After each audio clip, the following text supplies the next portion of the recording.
بسم اللہ الرحمن الرحیم۔ اسلام کی تبلیغ اور اشاعت پر 1896 عیسوی میں لکھی گئی ایک مشہور و معروف کتاب دی پریچنگ آف اسلام کے عیسائی مصنف اور مستشرق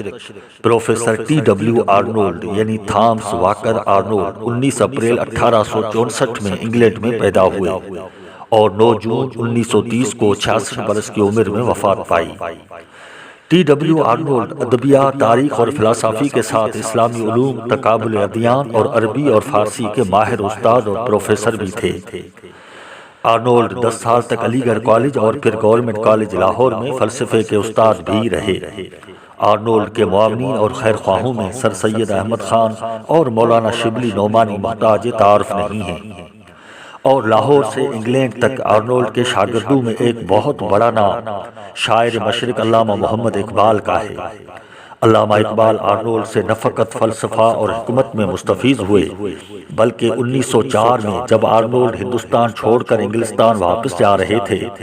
تو علامہ اقبال نے آرنولڈ کے فراق میں اپنی مشہور نظم نالہ فراق لکھی جو بانگ درا میں موجود ہے۔ علامہ اقبال کی اس نظم نالہ فراق کے 5 بند ہیں، جس کو پڑھنے سے آرنولڈ کی شخصیت اور علمی مقام کے ساتھ ایک قابل ترین استاد اور ایک قابل ترین شاگرد کے درمیان مضبوط رشتے کے راز بھی معلوم ہوتے ہیں۔ علامہ اقبال کی اس نظم کا پہلا بند یہ ہے: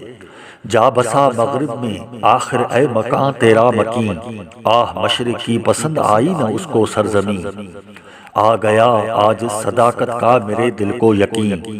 ظلمت شب سے ضیائے روز فرقت کم نہیں، تاز آغوش وداش داغ حیرت چید است، ہم چو شمع کشتہ در چشم نگاہ خوابید است۔ علامہ محمد اقبال آرنولڈ کے بہترین شاگردوں میں تھے اور آرنولڈ کی اس تصنیف دی پریچنگ آف اسلام کے علاوہ ان کی دیگر تصانیف میں معتزلہ، خلافت، اسلام میں نقاشی اور آرنولڈ کے مختلف لیکچرز اور تقریروں پر مشتمل ایک کتاب بھی پبلش ہو چکی ہے۔ اس کے علاوہ آرنولڈ انسائکلوپیڈیا آف اسلام کی ترتیب اور تدوین میں بھی شامل رہے۔ 1895 میں لکھی اس کتاب دی پریچنگ آف اسلام میں آرنولڈ نے تاریخی مطالعے اور مشاہدے سے ثابت کیا ہے کہ اسلام دنیا میں تلوار کے زور سے نہیں پھیلا بلکہ اسلام اپنے دین فطرت اور ذاتی خوبیوں اور اسلامی مبلغین کی کاوشوں سے پھیلا ہے۔ T.W آرنولڈ کی یہ کتاب 13 ابواب پر مشتمل ہے۔ پہلے باب میں اسلام میں طریقے تبلیغ کا ذکر کیا گیا ہے، دوسرے باب میں حضور صلی اللہ علیہ وسلم اور صحابہ کرام علیہم الرضوان کی تبلیغی سرگرمیوں پر روشنی ڈالی گئی ہے، اور تیسرے باب سے 12ویں باب تک ایشیا، افریقہ، اسپین، ترک، ایران، وسطی ایشیا، منگولوں، تاتاریوں میں اسلام کی اشاعت، ہندوستان، چین، افریقہ، ملایا، آرکیبلیگو تک اسلام کی اشاعت کا تفصیلا ذکر کیا گیا ہے،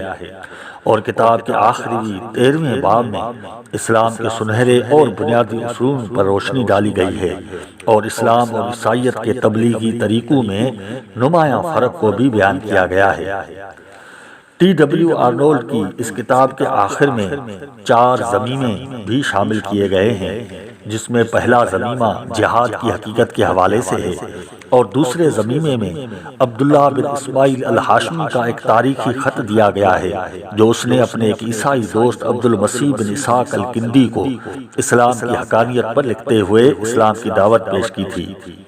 اور تیسرے ضمیمے میں اسلام میں دوسرے مذاہب پر لکھے گئے کتب کا تذکرہ ہے، جن میں کندی، مسعودی، ابن حزم اور امام غزالی وغیرہ کا ذکر موجود ہے، اور چوتھے ضمیموں میں ان لوگوں کا ذکر ہے جو فقط اسلامی لٹریچر پڑھ کر اور اسلام کی معلومات اور اسلام کی تعلیمات سے متاثر ہو کر دائرہ اسلام میں داخل ہوئے تھے۔ بہرحال دی پریچنگ آف اسلام کے مصنف T.W آرنولڈ نے بڑی محنت اور جفاکشی سے اسلام کی دعوت اور تبلیغ اور اسلام کی اشاعت اور پھیلاؤ کی جامع تاریخ کو دیانتداری، غیر جانبدارانہ اور فراخ دلی کے انداز سے پیش کیا ہے۔ دی پریچنگ آف اسلام کے مختلف زبانوں میں ترجمے ہو چکے ہیں۔ سندھی زبان میں اس کتاب کا ترجمہ پروفیسر ڈاکٹر شیخ محمد حاجن نے 1955 میں سندھ یونیورسٹی کے مؤسس اور وائس چانسلر علامہ قاضی مرحوم کی استدعا پر مکمل کیا، جس کو انہوں نے شعبہ سندھی ایم اے فائنل کی تکمیل کے لیے بطور تحقیقی مقالہ بھی پیش کیا تھا۔ اس کام میں professor Qazi Ahmed Mian Akhtar, professor doctor Abdulwahid Halepota, doctor Nabi Khan Baloch, professor محبوب علی چنا اور پروفیسر علی نواز جتوئی نے بھی شیخ محمد حاجن کی مدد کی، اور یہ ایک اچھی روایت تھی کہ طلباء کو اسلامی علوم اور فنون سے روشناس کرانے کے لیے تعلیمی اداروں اور درسگاہوں میں مقالے لکھائے جائیں اور ان سے تاریخی کتب کے ترجمے بھی کرائے جائیں۔ اس سے ایک تو طلباء میں علمی ذوق اور شوق پیدا ہوگا، اور دوسری طرف ہمارے اہم جو کتابیں ہیں وہ ان کے ترجمے بھی محفوظ ہو جائیں گے۔ بہرحال پروفیسر T.W آرنولڈ غیر معمولی قابلیت اور صلاحیت کے مالک تھے۔ وہ اسلام سے گہری دلچسپی رکھنے والے تھے، اور اس نے بغیر کسی تعصب اور نفرت کے اپنی تمام تر خدمات اسلام کے حق میں سر انجام دی، اور وہ اپنی ان مثالی تحریروں اور تصانیف کی وجہ سے آج بھی مسلم دنیا میں مقبول ہیں۔